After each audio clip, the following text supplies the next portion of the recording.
Buenas tardes a todos y todas. Bienvenidos, bienvenidas a esta segunda jornada de estos retiros espirituales, de este ejercicios espirituales que estamos teniendo en esta modalidad online. Para los nuevos, se está grabando también las sesiones para que después la podamos consultar, ya sea como parte formativa también de nuestra vida franciscana, que estará en la plataforma que seguramente las hermanas nos explicarán luego. Bien, me alegra que el grupo es mayor ahora, que hay bastante nuevos, muchos de los cuales conocidos. Entonces, bienvenidos, bienvenido Fray Roberto. Eh, en la mañana les hago un resumen así para contextualizarnos de qué estamos hablando. En la mañana hablamos un poquito de la historia, cómo fue que se fue conformando esta regla nobulada, que la regla nobulada fue presentada por Francisco en el capítulo de Pentecostés de 1221 y por eso es que ahora son 800 años en el año 2021. Pero decíamos que es una regla que fue, digamos, naciendo en camino, es una regla incluso en camino porque es intermedia. La regla de 1221 contiene aquello que habían escrito Francisco y los frailes y que le habían presentado a Inocencio III en 1209. O sea que de 1209 a 1221, los frailes vivieron su vida, su experiencia espiritual dentro de la iglesia, pero no tenían una regla. Porque la protorregla era una cosa muy corta, solamente contenía unos textos bíblicos, ¿no? Que esa protorregla, el texto, no lo tenemos en la actualidad porque lo absorbió, por decirlo así, la regla novulada. Y la regla novulada está en camino. Ahora, ¿por qué en camino? Porque la definitiva va a ser la de 1223. Pero la del 23, lo que pasa es que absorbe entonces ya, digamos, la regla de 1221, que es la novulada. Se llama novulada porque no obtuvo la bula de aprobación por parte de la Santa Sede, mientras que la de 1223 sí, que esa va a ser ya la definitiva.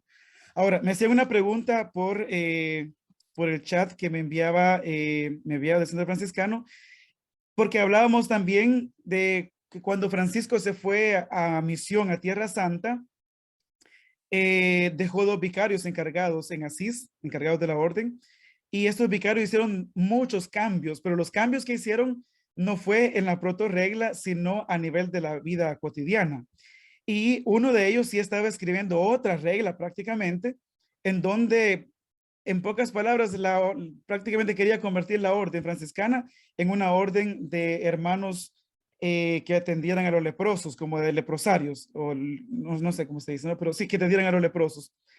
Entonces, ese cambio sí fue el que hubo. Ahora, aquí dice el chat que de los cambios que hicieron los que lo traicionaron y para no enfrentarse a ellos, nuestro padre San Francisco dimitió, ¿fueron anulados o están en la nueva regla?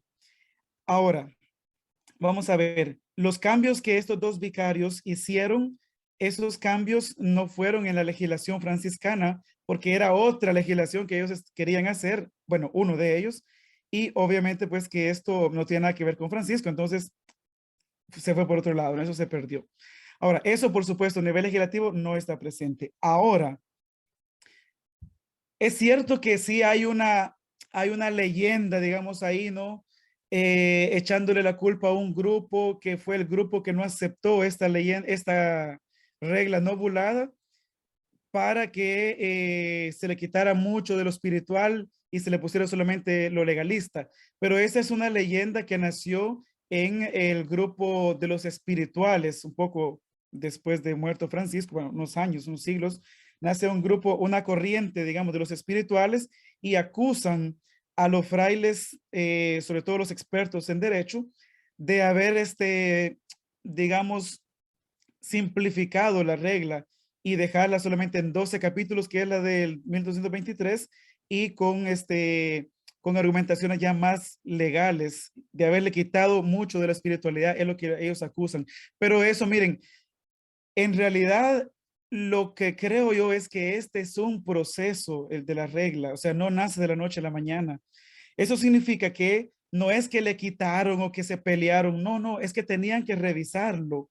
El mismo Vaticano le dijo, Vaticano se decía, la curia romana, no, no existía el Vaticano, Pero la misma curia romana le dice, miren, es necesario que estén claras muchas cosas, porque ese es un texto jurídico, o sea, no es una oración, no es una carta, es un texto que va a legislar a los frailes. Por eso es necesario que haya pues una claridad. Entonces, bueno, es una regla en camino. Seguramente muchos no estaban de acuerdo, eso es cierto, eso sí puede ser cierto, pero tampoco tenemos del todo las pruebas, ¿no? Entonces, lo que sí es cierto es que es una regla que se fue dando en camino y hasta llegar pues a la que tenemos de 1223. Gracias a Dios conservamos esta, la novulada, porque es cierto que esta es mucho más amplia y eso significa que hay más información del carisma de Francisco, ¿no?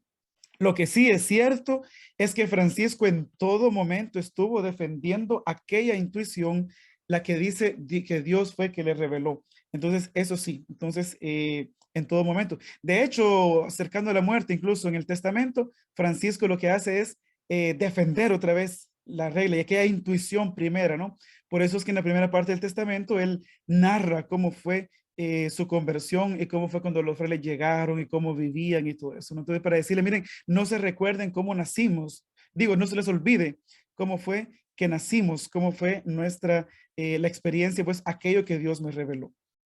Ok, de todas maneras, tendremos espacio para preguntas en su momento, si ustedes tienen preguntas sobre esto, ¿no? Pero sí, prácticamente es regla no volada de 1209, que es cuando Francisco va donde el Papa y que pusieron en esa regla una cosa pequeñita, seguramente pusieron textos del Evangelio y pusieron la obediencia al Papa, eso sí, definitivamente que lo pusieron, si no, no lo hubiera aceptado el Papa, y otras normas muy pocas, pero que después en los capítulos generales, que eran cada año, iban creando normas ellos, ¿no? Revisaban la vida cotidiana y ahí iban agregando las normas necesarias y así ya tenían una especie de códice, ¿no? O sea que cuando redactan la regla esta, la de 1221, no es que empiezan de cero, o sea, ya tenían todo eso, ¿no? Además que contiene las admoniciones de Francisco, no literalmente, porque las admoniciones son las exhortaciones que Francisco hacía en los capítulos generales, es decir, la llamada de atención que le hacía a los frailes, ¿no? Y entonces el sentido de las admoniciones también lo contiene la regla, porque los frailes conocen todo eso, ¿no? Entonces, es un trabajo de elaborar este proyecto, ¿no? Después el capítulo lo aprueba, pero la curia romana dice, miren, mejor regresen y revisen todo eso, ¿no? Revísenlo y denle más carácter jurídico. Muy posiblemente fue eso lo que le dijeron, ¿no? Porque tampoco tenemos testimonios o el texto, ¿no? Pero bueno, entonces, más o menos ahí, ¿no? Entonces, esta regla, pues, es una regla en camino. Y decíamos que una regla sirve para darle identidad al grupo. Por eso es que es importante, porque una regla nos distingue de otras congregaciones o de otros carismas, de otras espiritualidades. Ok. Pero bueno, hemos hablado de la regla. Hoy nos vamos a adentrar, vamos a meternos un poquito a qué es lo que está contenido en la regla. Y yo les quiero compartir hoy el capítulo 1 de esta regla no bulada, lo que contiene.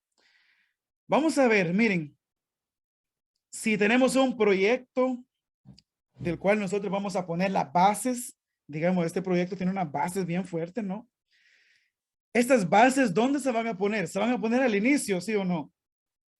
Ve, no es que va a estar toda la regla y al final de la regla dice Francisco, pero es que lo importante no lo hemos dicho, esto es lo más importante. No, Francisco en este sentido pedagógicamente lo hace muy bien, ¿no? Ve, además que dicen que él se valió también de unos biblistas ah, no me recuerdo el nombre, pero era de Espira, un biblista, y de unos canonistas también, ¿no? Que le ayudaron a poner en orden todos estos textos bíblicos.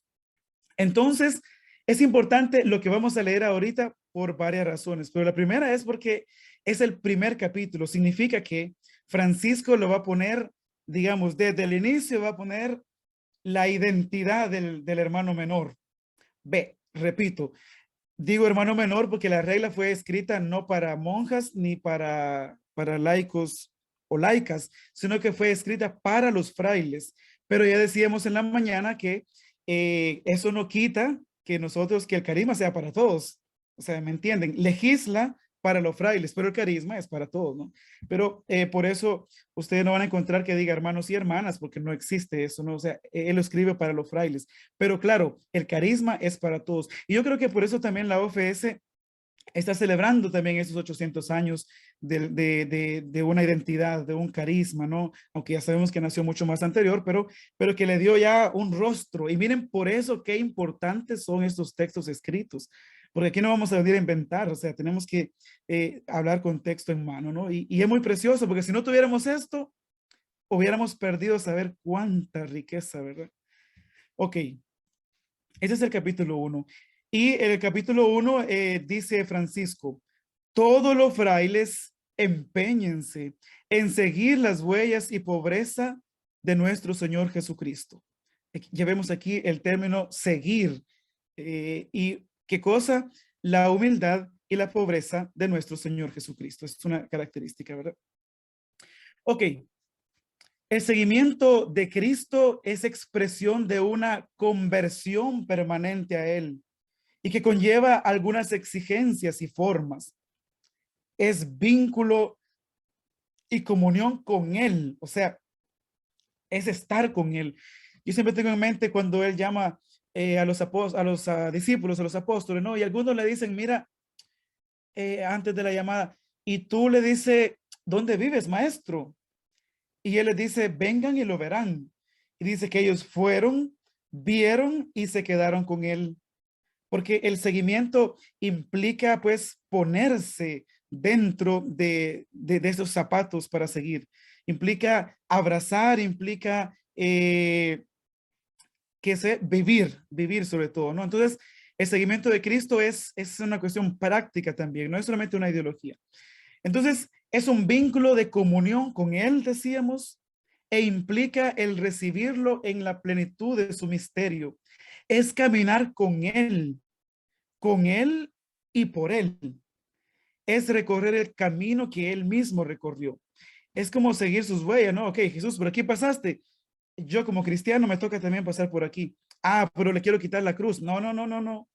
Tienes que pasar por aquí si realmente quieres seguir las huellas de nuestro Señor Jesucristo. Implica tener fe y creer en Jesucristo y ser sus testigos ser sus testigos con la propia vida y compartir su destino y su gloria. O sea, el seguimiento de Cristo lo implica todo. Miren, es como cuando el adolescente, ¿no? Los adolescentes que se enamoran y que uno dice realmente el amor como que lo abarca todo porque hasta bajan de peso y tantas cosas, ¿no? Precisamente por eso, porque es estar enamorado. Lo mismo sucede también con el seguimiento de Cristo. Entonces, no se trata aquí de un proyecto social que vamos a tener a Cristo, pero lo vamos a seguir. No, no daría para eso. ¿Por qué? Porque implica estar enamorado de Cristo para poder seguirlo, para poder ser el discípulo y para poder tener el coraje de poner los pies donde Él los va poniendo. Entonces, teológicamente eso es, ¿no? Seguir a Cristo es ser como Él, pues es tener también los mismos sentimientos que Él tuvo, como lo dice Pablo en Filipenses 2, 6, 11, los sentimientos de Cristo Jesús, ¿no? Es una comunión con Él, o sea, no podemos seguirlo a Él y estar en comunión con otro. No, no, no, es en comunión con Él. Eso es necesario para poder seguir a Cristo, si no, no se puede. Ok, en el Nuevo Testamento, bueno, ya sabemos, ¿no? Jesús llama a algunos al seguimiento, pero fíjense que es una llamada que no es que sea que todos los que quieran van a ser los apóstoles o los discípulos, no, Él selecciona a aquellos que lo van a seguir, Él selecciona a sus discípulos. Entonces es particular porque lo normal es que el discípulo selecciona a su maestro, pero aquí es al revés, es Jesús el que elige y es Él el que le concede esa gracia. Por eso entendemos ahora cuando Francisco en el Testamento dice, el Señor me concedió a mí de esta forma hacer penitencia. Así como yo estaba en pecado, todo me parecía amargo. Ok, es que es el Señor. Por más que usted diga, yo quiero seguir a Jesús, pero sin que Él me llame, no, no se puede, no se puede. Y claro, la primera llamada que nos hizo fue a la vida y la segunda es a la vida en Cristo, con la cual también pasamos a ser hijos de Dios. En algunos casos, Jesús es presentado como el maestro en relación con su discípulo, ¿no? Que son aquellos que lo siguen. con los cuales llama con autoridad. Jesús le dice, sígueme. No le dice, mira, bueno, y si te sobra tiempo, me seguís. No, le dice, ven y sígueme. Del mismo modo como llama a Dios a los profetas en el Antiguo Testamento. O sea, está conectado, ¿no? Con el Antiguo Testamento. Ahora, les fija condiciones de vida. O sea, Jesús es exigente también, ¿no? En la llamada. Les fija condiciones de vida. Les pide estar con Él. Les exige prontitud en la respuesta y el seguimiento. No, es que tengo que ir a enterrar a mi padre. No, pues entonces quédate con ellos. Si no sos capaz de dejar que los muertos se entierren a sus muertos, quédate con ellos porque tú no eres digno de empuñar el arado y seguir para adelante, ¿no? Y seguirme. Les exige también una obediencia. Aquí está repetido. Les pide una obediencia, pues, a él. Una obediencia que incluso implica el renunciar a la propia familia, el renunciar a los propios bienes, renunciar a todo, ¿no? Una característica en Pablo es que Pablo habla de seguimiento como imitación. Son dos términos diferentes, pero a veces Pablo los relaciona, ¿no? Aunque en Pablo a veces no es claro, porque dice, síganme a mí, y a veces dice, sigan a Cristo. Entonces, a veces dice, síganme a mí, que yo sigo a Cristo, o sigan a Cristo. Entonces es un poco ambiguo, ¿no? El tema también de seguir o imitar, más imitar es lo que usa Pablo. Ok.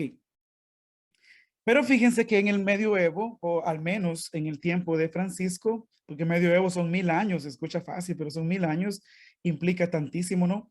En la época de Francisco habían muchos movimientos que se llamaban secuela Christi. Secuela es seguir y Christi pues es Cristo, ¿no? Entonces movimientos de seguimiento a Cristo sería, ¿no? De estos movimientos, ¿quiénes eran? La mayoría eran laicos que decían, nosotros tenemos que seguir a Cristo. Pero la característica es que casi todos ellos tenían como ideal regresar al evangelio. Es decir, los monjes, que era la figura que ellos tenían, digamos, como vida religiosa, lo más cercano, los monjes que no salen de su monasterio, ellos se enriquecieron, ellos ya no llevan la palabra porque están estáticos en un solo lugar. Entonces, ocupamos nosotros ser como Cristo, llevar el mensaje y ser itinerantes. La característica es que la gran mayoría de estos grupos tenían un fuerte deseo por retornar al evangelio, ¿no? Y estos movimientos son precedentes y contemporáneos a Francisco de Asís. Ahora, yo no lo voy a escandalizar, pero Francisco no inventó casi nada. Es decir, los movimientos como este movimiento de Francisco ya existían, habían movimientos. Pero el problema está, o la característica de Francisco es que él pone como una cuestión fundamental la obediencia a la Santa Iglesia, al señor Papa y a la Santa Iglesia, ¿no? Eso garantizó que este grupo de pauperistas pudiera sobrevivir, porque fíjese que muchos de estos grupos se volvieron herejes. Casi todos tenían en común el rechazo siempre más radical de las riquezas y de la propiedad, poner en común los bienes, como en la comunidad de los Hechos de los Apóstoles, ¿no? Y predicaban, hacían una predicación hecha por todos y también eran itinerantes, como los apóstoles, decían ellos, ¿no? Vamos a decir como los apóstoles. Ve, hay muchos grupos. Les voy a poner un ejemplo de un testimonio que está documentado describiendo a los valdenses. Los valdenses se volvieron herejes, o sea, al final pues abandonaron la fe católica por esto, por tantas cosas, ¿no? Pero miren ese testimonio de los valdenses, o sea, no son franciscanos. Dice, no tienen morada fija, caminan de dos en dos a pie descalzo, no poseen nada, ponen todo en común como los apóstoles y desnudos siguen a Cristo desnudo. Ahora, usted me dirá, pero eso se parece al grupo de los franciscanos. Sí, sí, se parece. Es que habían tantos grupos secuela Christi como los franciscanos solamente era un grupo más. Pero ya les repito por qué fue que los franciscanos también pues sobrevivieron y no se fueron, no se perdieron en el camino, ¿no? Y en esto Francisco es un grande, ¿no? Porque él incluso pide asesoría de la curia romana y pide al cardenal Ugolino mucho después, ciertamente, ¿no? Pero para garantizar también la catolicidad. Y fíjense que para garantizar que son verdaderamente católicos, Francisco adoptó la liturgia de la curia romana, porque cada diócesis podía tener su propia liturgia. Y Francisco agarró el breviario con el que reza el Papa. Y dice, bueno, no nos pueden criticar de herejes porque miren lo que nosotros rezamos, lo mismo que reza el Papa. Entonces, eso le valió también, ¿no? A Francisco y a su grupo para poder sobrevivir, digamos, a tantos ataques heréticos de la época. Ok, entonces, estos movimientos lo que tenían en común era la pobreza, la itinerancia y la predicación. Y no sorprende entonces que el pobrecillo de Asís asuma también estos elementos de vida espiritual de su época. Él los asume, pero los purifica, ¿no? Eso sí. Ok. Veamos que, fíjense que Francisco son dos términos diferentes. Uno es imitar y el otro seguir. ¿Cuál es el que usa Francisco en sus escritos? Él usa siempre, siempre, siempre el término seguir. Seguir a Jesucristo.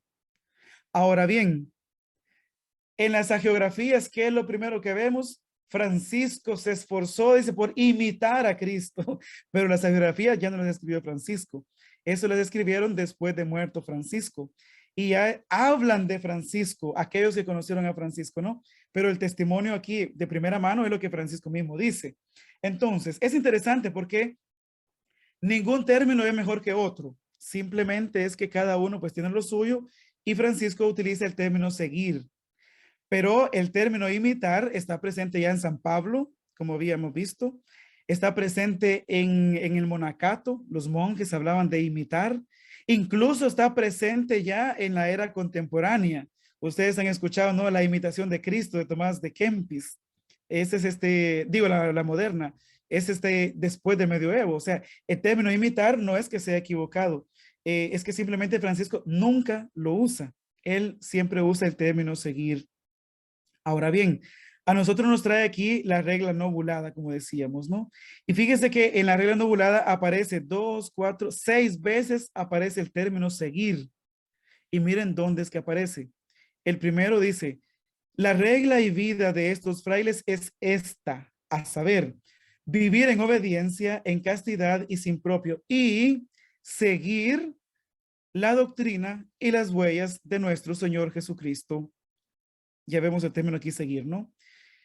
En el mismo versículo, en el mismo capítulo 1, pero en versículo 2 dice, si quieres ser perfecto, ve y vende todo lo que tienes y tendrás un tesoro en el cielo. Y ven y sígueme. Claro, eso no es de Francisco, no, él lo tomó del Evangelio, pero lo adapta en el capítulo 1. Mismo capítulo 1, versículo 3 dice, y si alguno quiere venir en pos de mí, niéguese a sí mismo y tome su cruz y sígame. Otra vez seguir, ¿no? Otra vez él toma del Evangelio, pues, un texto de Jesús. Ya en el capítulo 9, versículo 1 dice, todos los frailes empeñense en seguir la humildad y pobreza de nuestro Señor Jesucristo. Y recuerden que, ahí sigue, ¿no? Pero nos interesa el término seguir que usa Francisco acá. Además, en el 22.2 dice, pues también nuestro Señor Jesucristo, dice, cuyas huellas debemos seguir, o sea, los frailes deben seguir las huellas de Cristo, aparece otra vez acá. Y el último, en el 22.9 dice, pero ahora, después que dejemos el mundo, dice, ninguna otra cosa tenemos que hacer, sino que estemos dispuestos a qué cosa, a seguir la voluntad del Señor y agradarle solamente a Él. Precioso esto, ¿no? ¿Cuántas veces usa en la regla nobulada el término seguir San Francisco? Pero también hay otros textos como la admonición 6.2, la segunda carta de los fieles 13, la carta a Fray León 3, la carta a toda la orden 51, la última voluntad número 1. En total, este término seguir aparece 19 veces en todos los escritos de Francisco. 12 de ellos aparece en sentido específico de seguir a Cristo, las huellas de Cristo o de nuestro Señor Jesucristo. Entonces, casi siempre está referido pues a Él. Entonces, en cambio, el término imitar no aparece nunca. Ya dije que a nivel espiritual no es que sea un término equivocado, sino que simplemente Él no lo usa y basta. O sea, Él usa seguir. Ok. ¿Qué significa seguir? Seguir significa caminar detrás de alguien. Se usa también como dejarse guiar o acompañar, ¿no? Imitar, en cambio, significa reproducir o copiar. O sea, una imitación. Ah, esto no es original, dice, no, esto es una imitación. Entonces, puede significar eso, ¿no? Como una especie de copiar algo. tratándose de una especie de ficción o de una no verdad. Ahora bien, pero a nivel espiritual no es que significa eso. A nivel espiritual, el amante se convierte en amado, porque el amado, que es Dios, como que, digamos, absorbe al amante, y en este caso, pues, es como que se da una relación de una configuración, de una especie de fusión, digamos, ¿no? Entre la criatura y el creador, digamos, en un término místico, ¿no? Por eso es que dice Pablo, es que ya no soy yo quien vive, es Cristo quien vive en mí. Entonces, precisamente por eso, ¿no? Entonces, imitar a nivel teológico no es que sea un término equivocado. Imitar ha estado presente, como le decía, en la literatura cristiana, desde San Pablo, pasando por la patrística, los padres de la iglesia hablan de imitar, en particular en la literatura monástica también, ampliamente conocido y difundido en el medioevo. Francisco nunca utiliza este término, no aparece ni una sola vez en sus escritos. El santo prefiere hablar de seguimiento para referirse a su compromiso evangélico y el de sus hermanos. Ok. Vamos a continuar. Si estoy hablando rápido, me dicen, porque yo no estoy acostumbrado a hablar rápido, entonces a veces me cuesta. Entonces, el concepto de seguimiento usado por San Francisco está presente en la primera. Él, fíjense que muy seguramente lo conoció de la primera carta de San Pedro. Y allí dice, primera carta de Pedro, capítulo 2, versículo 21, pero va del 13 al 25, me parece, va el todo, ¿no? Todo el contexto.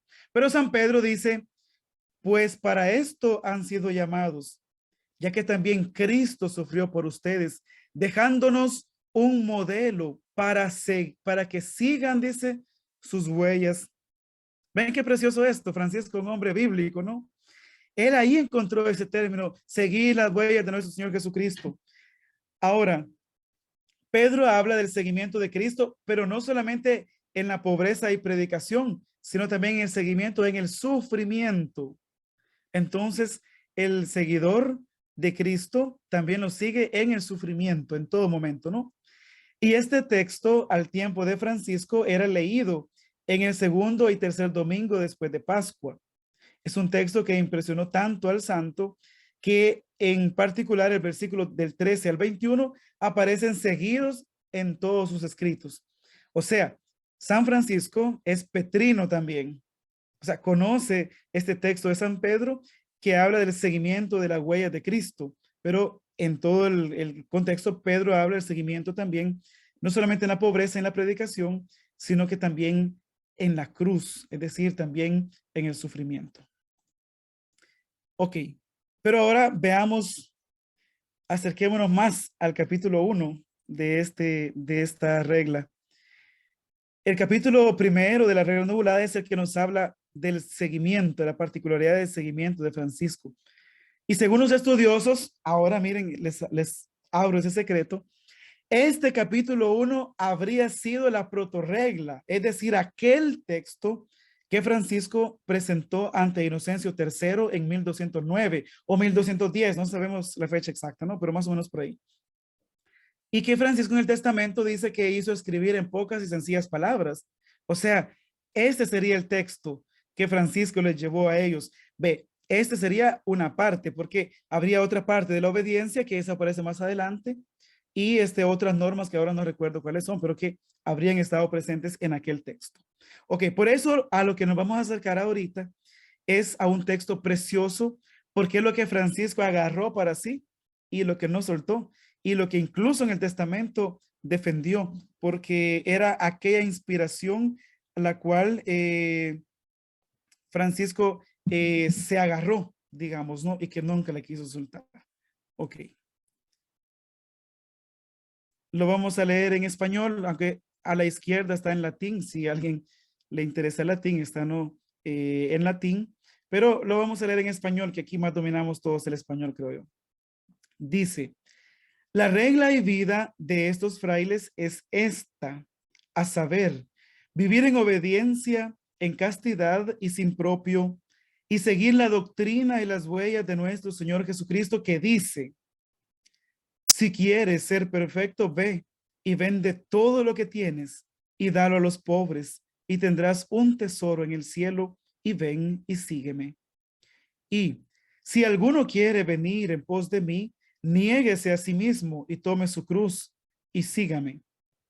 Del mismo modo, si alguno quiere venir a mí y no odia padre y madre y mujer e hijos y hermanos y hermanas y aún hasta la vida, no puede ser discípulo mío. Y todo aquel que haya dejado padre o madre, hermanos o hermanas, mujer o hijos, casas o campos por mí, recibirá 100 veces más y poseerá la vida eterna. ¿Qué les parece? Se recuerdan que este es el modo de vivir el evangelio que habíamos hablado en la mañana, de lo que habla Francisco en el Testamento, que dice que el Señor mismo me lo reveló y yo lo hice escribir en pocas y sencillas palabras y se lo llevamos al Papa y el Papa lo aprobó. Ok, estos textos habrían sido los textos escuchados en la iglesia de San Jorge, la de San Damián y la de Santa María de los Ángeles, que la de San Jorge no recuerdo. Bueno, no sé, pero son esas iglesias que Francisco conoció y que tenemos testimonios, según las geografías, que escuchando esa palabra, Tomás de Celano dice que cuando terminó de escuchar dijo, esto es lo que yo quiero, esto es lo que yo busco y anhelo tanto para mí. Habrían sido estos textos que habla pues de los apóstoles, de las exigencias también de los apóstoles, que a lo que él le pide también a los apóstoles. Ok, ahora si vemos también aquí, en realidad estos son los consejos evangélicos, lo que está acá. Pero bueno, vamos a tratarlo por partes. Inicia diciendo, la regla y vida de los hermanos es esta, a saber, vivir en obediencia, en castidad y sin propio. Pregunto, ¿Francisco se inventó esto? No, eso es lo que vivía la vida religiosa, porque es como la columna vertebral de la vida religiosa, de todo religioso, no solamente franciscano. Entonces, la obediencia, la pobreza y la castidad es, hasta ahí Francisco no ha inventado nada. Luego prosigue, y seguir la doctrina y las huellas de nuestro Señor Jesucristo. Ahora, esta es la forma de vivir el evangelio en el seguimiento. Ahora, ¿por qué seguimiento? Porque seguir implica caminar, implica literalmente moverse, ¿no? Ir de un lado para otro. En cambio, los monjes estaban en una forma estática, digamos, en el monasterio, ahí viven toda su vida, ahí mueren e incluso después de muertos ahí permanecen, pues tienen su propio cementerio, ¿no? Entonces, el monje es una vida estática que también es bonito porque representa la vida del cielo, la vida eterna. Es como un pedacito de cielo pues en la tierra, donde ellos también con su vida consagrada hacen presente, digamos, ahora lo que será la vida eterna. El mismo hábito que que usamos los religiosos, para todos es igual, significa donde todos seremos iguales en el reino de Dios. Pero Francisco quiere una vida más como los apóstoles. Los apóstoles no estuvieron sentados predicando en un solo lugar, no. Ellos iban de un lugar a otro, iban misionando, llevando la buena noticia. Y esta es la experiencia que Francisco quiere para sí.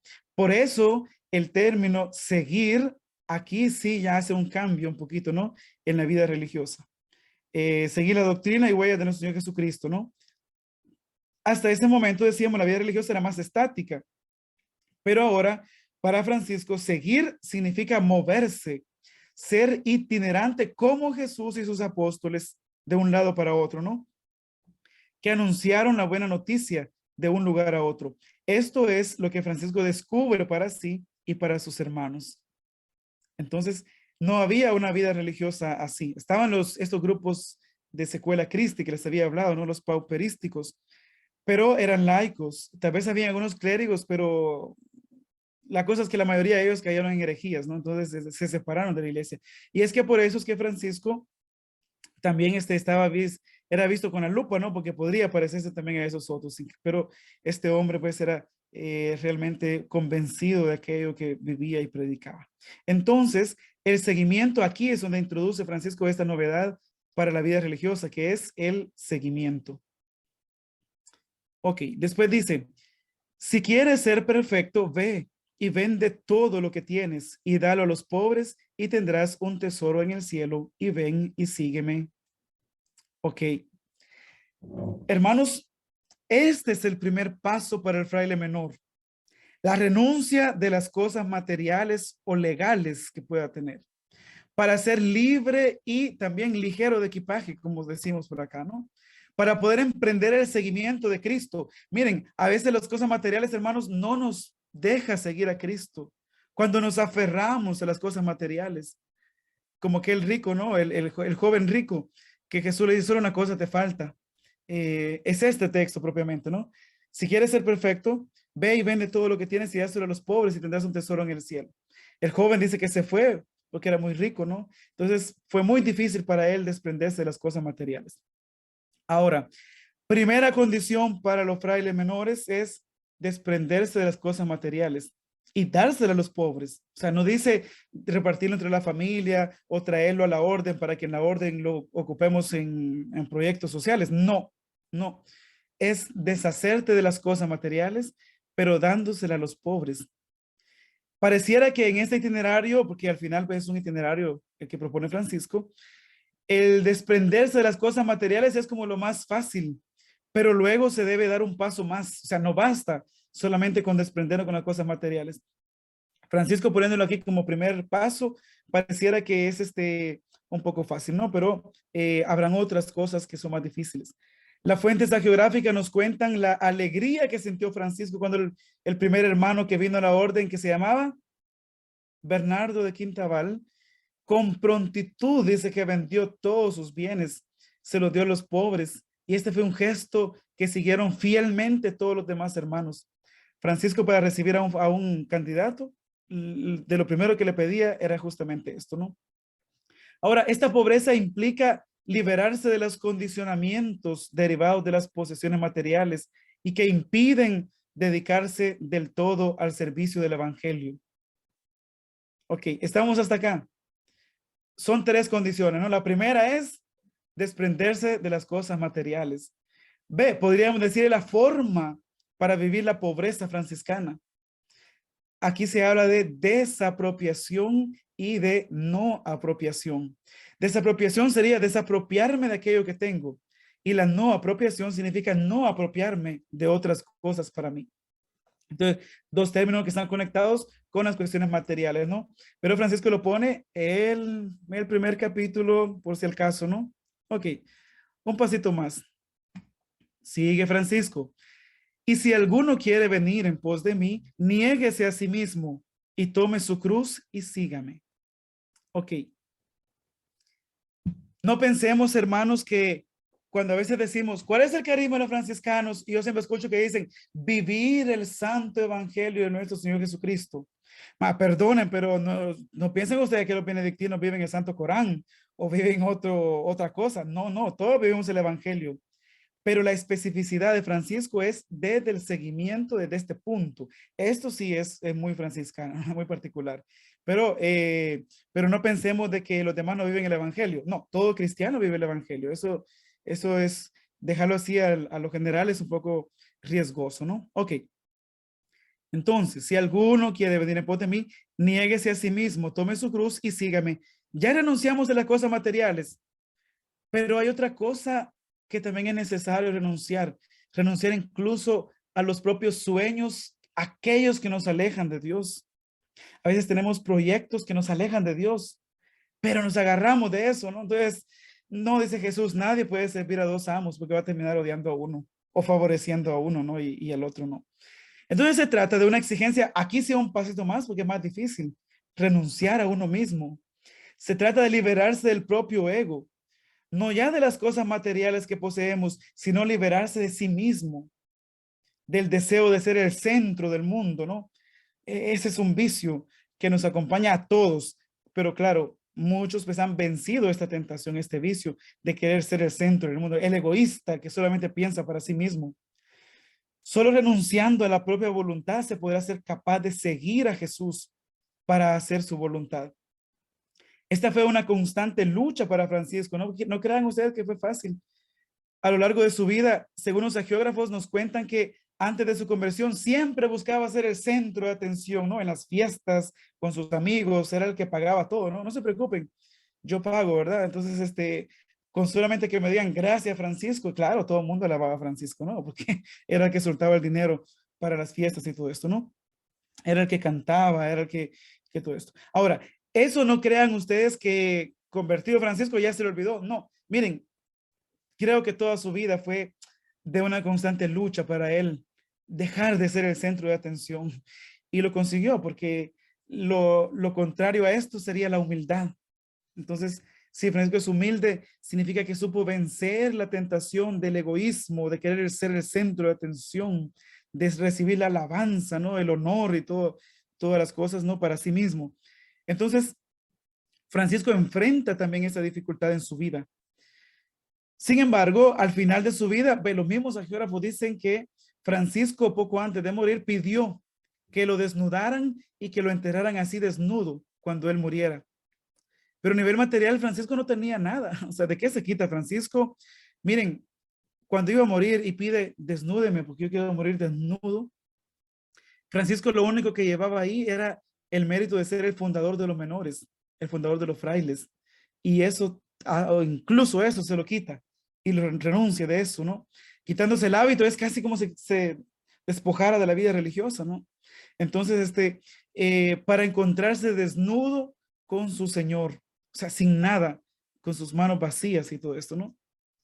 Pero digamos que se trata de un proceso, porque eso solamente lo hizo al final de su vida, pero toda su vida fue una constante lucha de renuncia.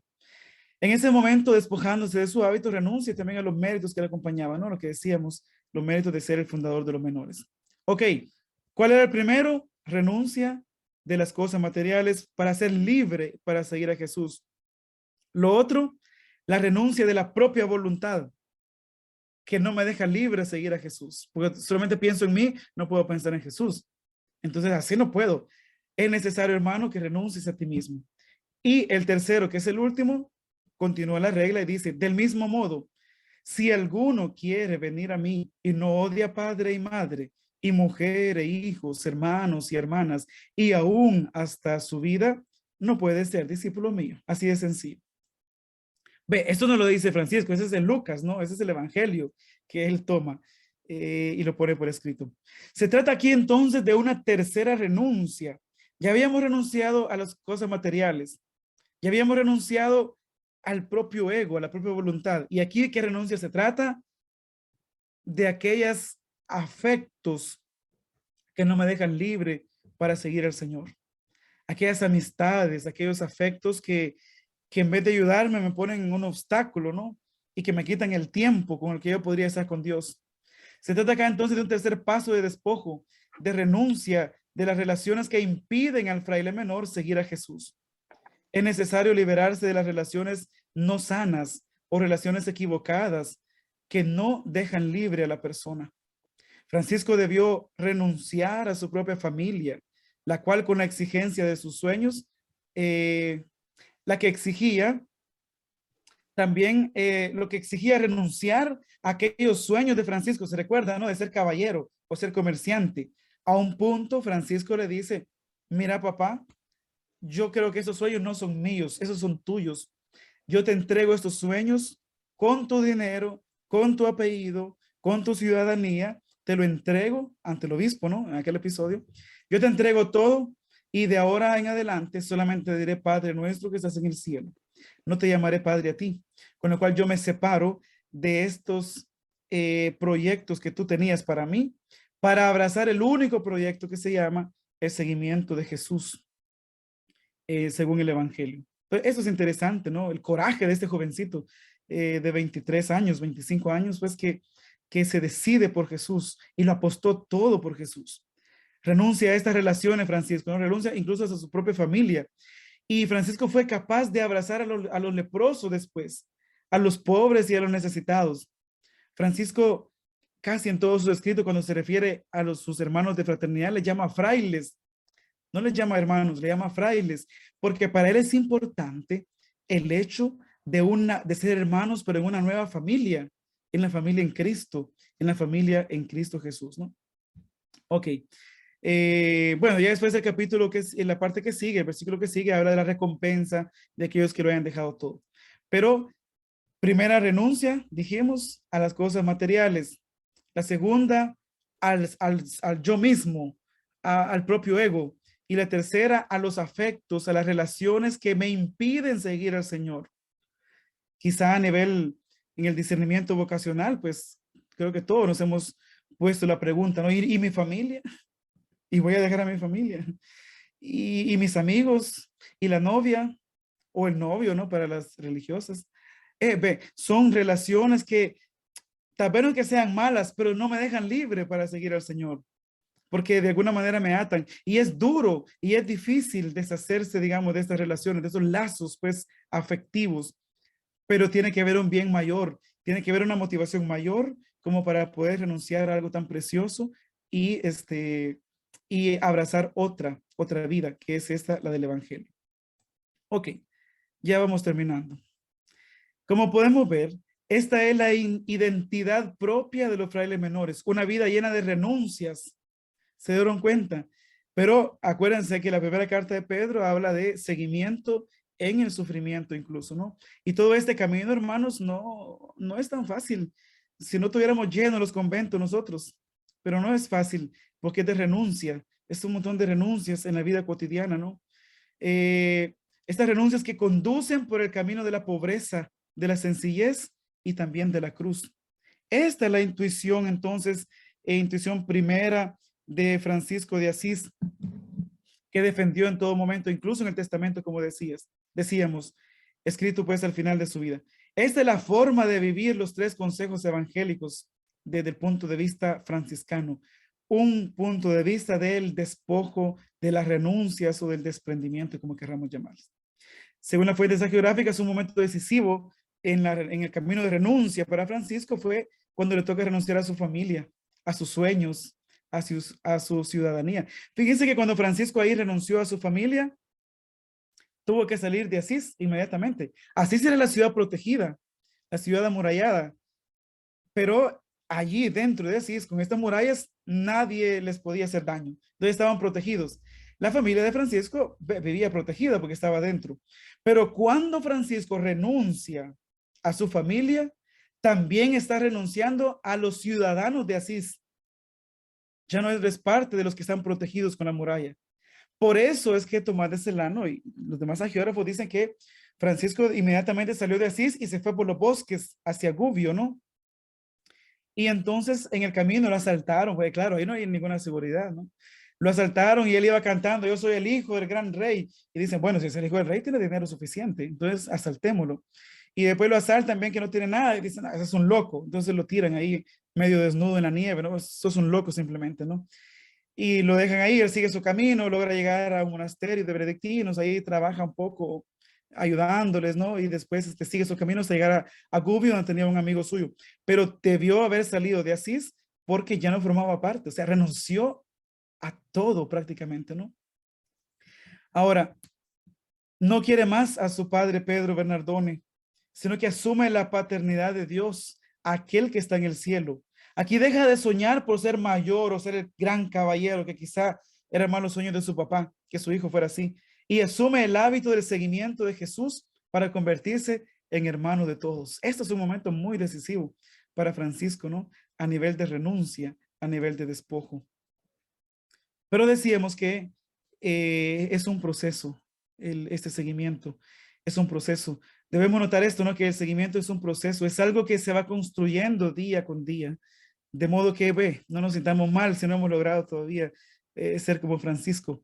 Tenemos la posibilidad, día con día, donde se anuncia el reino de Dios. A Francisco le llevó toda su vida, una vida llena de renuncias, de despojo, de desapropiaciones, pero así fue como pasó de la oración al inicio, ¿no? Se recuerda, ¿no? Oh alto y glorioso Dios, dame a mí esperanza cierta, dame a mí caridad perfecta, dame sentido y conocimiento, a mí, a mí, a mí. Pasa de esa oración a aquella que hizo al final de su vida. Tú eres el bueno, tú eres el bello, tú eres el omnipotente, tú, Señor Dios del cielo y de la tierra, eres tú el único que importa, el mí ya no importa. En esa oración ya no aparece el sustantivo mí, el pronombre, el mí no aparece, o mío no aparece, el yo no aparece ahí, pero aquella del inicio sí, dame fe recta, a mí, aquí lo que importa es el yo, pero al final de su vida eso no importa, al final de su vida tú eres el grande, tú eres el omnipotente, tú eres, ¿no? Como Juan el Bautista que dice, es necesario que yo disminuya para que Él crezca. Y eso es precioso. Ese es un camino, hermanos, que lleva, creo yo, que toda la vida, ¿no? A menos fue la experiencia de Francisco de Asís. Ok, esto es lo que quería compartirles en esta hora que tenemos de trabajo. Quería compartirles esto, que es el capítulo 1 y que pone las bases para los frailes, y no solamente para los frailes, sino para la espiritualidad franciscana en general, o sea, para todos nosotros. Aquí están las bases. Seguir a Jesús, esa es nuestra tarea como franciscanos. Si no estamos siguiendo a Jesús, estamos en otro camino, ni siquiera católico, porque todos los católicos seguimos a Jesús. Entonces, seguimiento a Jesús en una vida pues de renuncias, en una vida de despojos, para ser realmente aquellos que viven el carisma de Francisco de Asís.